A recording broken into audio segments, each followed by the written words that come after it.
2-0, a strange score it was for Arsenal as well. They were 2-0 up at one stage. It ended 3-3 with Fulham. Mikel Arteta having an injury time penalty saved by Mark Schwarzer. Jerry's in London, Peter's in Luton. Both are Arsenal fans. Evening to you both. Hello. Hello, Jerry here. Yeah, let's start with you, Jerry. You've supported Arsenal since 1956, have you?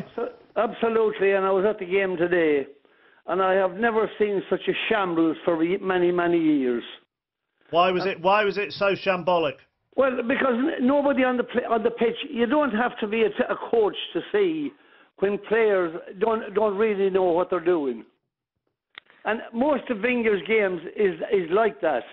And I heard him as well at about 5:30 on another channel talking to the press as well.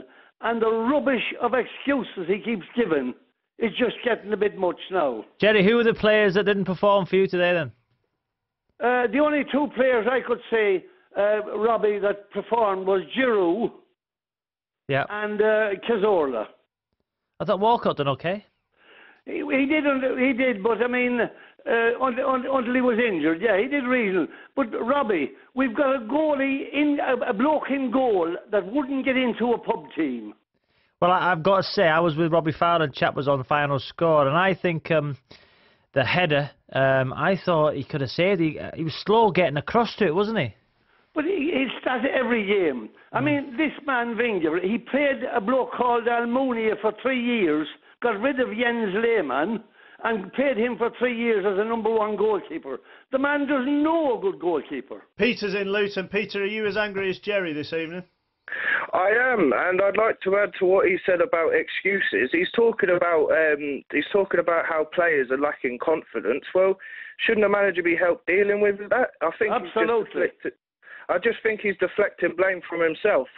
And I'd like to also say to what Jerry said about they don't know what they're doing. They should too, because we set up exactly the same every single time. There is no change. It doesn't matter who the opposition is, apart from Liverpool, where I thought that Steve Bold was going to have a bit of a stamp on the team. But obviously after that game, Arsenal said, nope, we don't play that way. Peter, you know, you're sort of saying you're always set up the same way, always play the same way. Olivier Giroud scored 2 headers this afternoon.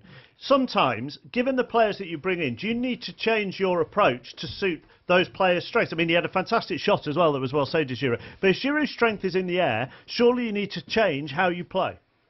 Exactly, that's what I've been screaming. That's exactly what I've been saying. We need a crosser in January who can actually put the ball onto Giroud's head, because the first how many ever games I've seen, most of the time they think Giroud's 10 feet tall.